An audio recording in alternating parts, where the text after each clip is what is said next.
Sejam bem-vindos à Revista Fórum, eu sou Carlito Neto, historiador e cientista político, e hoje eu tô aqui para analisar com vocês o Bolsonaro morrendo pela boca. Tem um ditado muito popular aqui no Nordeste que diz o seguinte, que quem fala demais dá bom dia a cavalo. E talvez para as pessoas que são de fora da região Nordeste não entendam o que isso quer dizer, né? Mas é basicamente o seguinte, quem conversa muito, conversa tanto que daqui a pouco vai estar dando bom dia pro cavalo, bom dia pra planta, bom dia pra parede, bom dia pro chão, bom dia pro céu. E é o que o Bolsonaro está fazendo neste momento. Ele está internado e, estranhamente, mesmo estando em uma UTI hospitalar, concede entrevistas, faz lives com pessoas, inclusive, acompanhando ele. É algo muito estranho, mas enfim, cada hospital ali segue as suas normas, desde que estejam enquadrados dentro da legislação sanitária para tal conduta. E é o que aconteceu. Em uma entrevista que o Bolsonaro deu para o SBT esta semana, para ser bem específico, na última segunda-feira, ele acabou escorregando, né? Ele acabou confessando aquilo que todo mundo já sabe. Se vocês observarem aí, a discussão que está sendo discutida nesse momento, né? A discussão está sendo discutida. A discussão que se está tendo neste momento sobre a questão da anistia é que a anistia, em tese, seria para os magrinhos. É o que o Sóstenes Cavalcante tem dito, é o que o deputado aqui por Sergipe, Rodrigo Valadares, tem dito. A história é que a anistia não é para impedir pessoas que deram golpe de serem punidas, mas sim de impedir, por exemplo, que pessoas que estavam passeando no parque, supostamente no domingo de parque, como eles tentam alegar, né? O dia 8 de janeiro, que essas pessoas, em tese, estavam ali passeando e que algumas foram presas injustamente e que, por conta disso, se teria de se discutir a anistia, porque não é justo pessoas simples que foram para a Praça dos Três Poderes só protestar, pedindo ali ação das Forças Armadas. E é interessante, né? Porque como é que pessoas simples foram protestar por nada, basicamente pedindo a ação das Forças Armadas? Quem conhece o básico sobre o que as Forças Armadas devem fazer, o que podem fazer, acho que entendeu claramente que esse pedido de ajuda às Forças Armadas era um golpe de Estado. Afinal, as Forças Armadas não podem agir de uma maneira diferente daquela que deve preservar o Estado democrático de direito, como preconiza, inclusive, o próprio artigo 142 da Constituição. Qualquer coisa fora disso é a utilização das Forças Armadas para sobrepor a Constituição e, em consequência, a democracia. E aí, em entrevista ao César Filho lá no SBT, o Bolsonaro diz o seguinte, ó, o que interessa para mim é colocar na rua, dar liberdade a esses pobres coitados. Aí você fala, não, tá certo. Bolsonaro tá dizendo que ele não vai se beneficiar, mesmo lá no PL da anistia, estando claro, né, que todo mundo, do dia 30 de outubro para frente, seja aqueles que tentaram explodir o aeroporto de Brasília, que financiaram, que atacaram bases da Polícia Federal, que tentaram matar pessoas, todas essas, em tese, estariam ali anistiadas pelo projeto. E aí ele sempre negou, ele disse que não, que o projeto não é para ele, que ele não quer anistia, que ele não cometeu crime, que a anistia é só para as pessoas que estão sendo punidas ali, como ele cita, né, os pobres coitados. Aí ele segue aqui, o que interessa para mim é colocar na rua, dar liberdade a esses pobres coitados. Dezenas deles estão presos com penas de até 17 anos de cadeia. Outros estão pelo mundo outros estão foragidos pelo mundo e outros estão aguardando o julgamento, disse o Bolsonaro. Só que em outro trecho ele falou o seguinte aqui, ó. Olha que interessante. Cadê? Tá aqui, ó. Cadê? Aqui, ó. Agora, por coincidência, eu estou dentro desse processo de anistia também.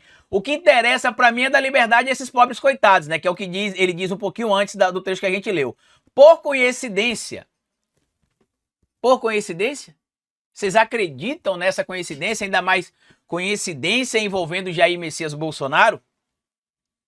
Recentemente a família da Débora lá do Batom, né, disse que foi abandonada, que está sozinha, né, e que neste momento, isso o marido dela, né, dizendo que agora são eles por eles, que em tese não tem ali nenhum tipo de suporte, nenhum tipo de ajuda, nenhum tipo de cuidado. E é interessante a gente falar sobre isso porque muita gente está achando que a Débora, entre aspas, do Batom foi levada para o regime de prisão domiciliar porque teve pressão popular. E na verdade não, ela foi levada para o regime de prisão domiciliar Porque, tecnicamente falando, a Débora do Batom não foi formalmente condenada ainda. Lembre-se vocês que ela está em julgamento. Até o momento, a gente tem a maioria dos votos ali, até então, para que ela seja condenada a 14 anos e 3 meses de prisão, dos quais ela já teria cumprido de forma preventiva, se não me falha a memória, pouco mais de 2 anos. Então, como não saiu a condenação da Débora ainda, e o ministro André Mendonça não, o ministro Fux pediu vistas deste processo em específico envolvendo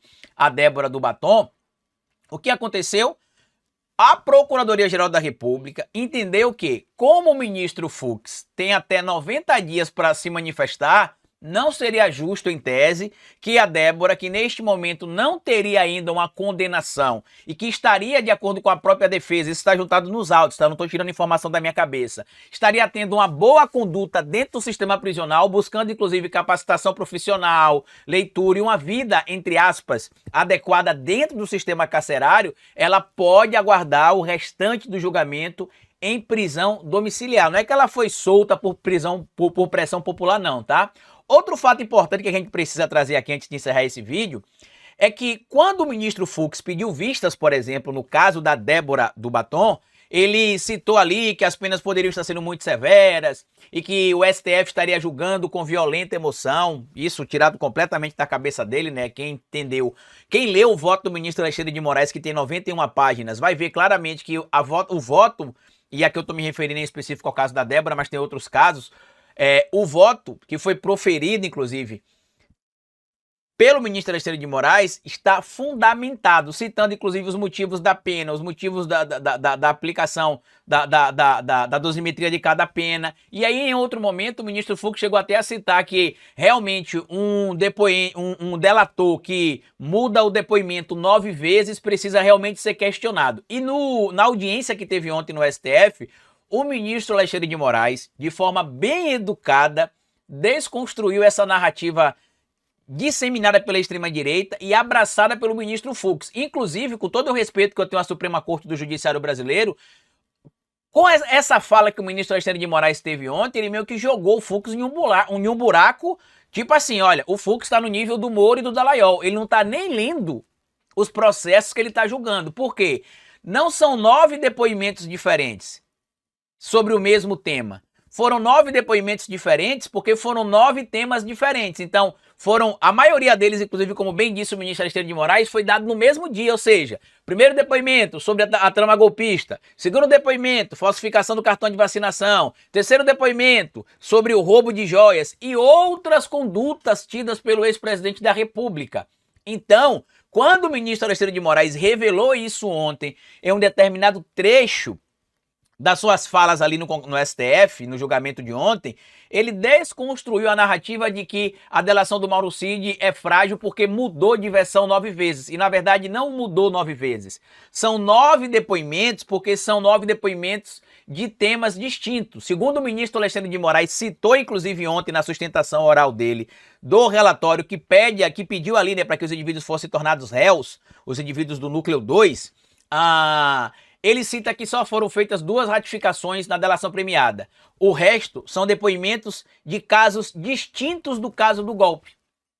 Olha que interessante. E aí agora vem o Bolsonaro publicamente confessando que ele será anistiado também. A pergunta que é bem clara e que a gente precisa fazer é o seguinte: se Bolsonaro alega que não cometeu crime, por que ele quer se incluir na anistia? E segundo, se ele tem certeza que é tudo falso, que ele vai poder provar que ele é inocente, por qual motivo ele precisa da anistia? E agora que não tem mais o Clezão para estar se abraçando, a Débora para estar se abraçando, ele teve de admitir publicamente que, inclusive, a anistia vai beneficiar ele. Ele sempre, até a entrevista que ele deu ao SBT, ele sempre negou que a anistia fosse beneficiá-lo. O que é interessante, inclusive, que ontem também eu vi, tá, todo o julgamento do STF, a primeira parte de manhã, a segunda parte da tarde. E o ministro Alexandre de Moraes também citou que durante o curso do julgamento vai ser juntado nos autos a confirmação do presidente Bolsonaro, palavras do ministro Alexandre de Moraes, de que ele tinha sim tido contato com a minuta golpista, ou seja, ele admitiu e ainda citou que realmente pediu a minuta para ver porque ele estava analisando a possibilidade de decretar um estado de sítio. Decretar estado de sítio sem a necessidade técnica e tentando desmobilizar o Estado Democrático de Direito e utilizando as Forças Armadas, inclusive, como instrumento para debelar a democracia, isso é entendido como uma tentativa de golpe. O Bolsonaro é aquele indivíduo que faz valer a tese de que o peixe morre pela boca, né? Toda vez que ele abre a boca para falar, ele acaba se complicando. Ele já confessou que ficou com as joias porque era dele, antes ele tinha negado que tudo que aconteceu foi porque o Cid teria feito, depois ele voltou atrás, negou que tinha tido algum tipo de minuta golpista, e agora já admitiu que teve a minuta golpista, que ele pediu inclusive para realmente ver, porque ele queria decretar estado de sítio, e na última segunda-feira confessou que a anistia é para beneficiar ele, e na rebarba os bagrinhos, e não o contrário, tá bom? Mas comenta aqui o que você achou do burro falante Bolsonaro, dando entrevista para o SBT, confessando aquilo que todo mundo já sabia. Deixa seu like, comenta o que você acha de tudo isso, compartilhe o vídeo, me siga no meu canal também aqui no YouTube, O Historiador. Grande abraço e até o nosso próximo encontro. Tchau!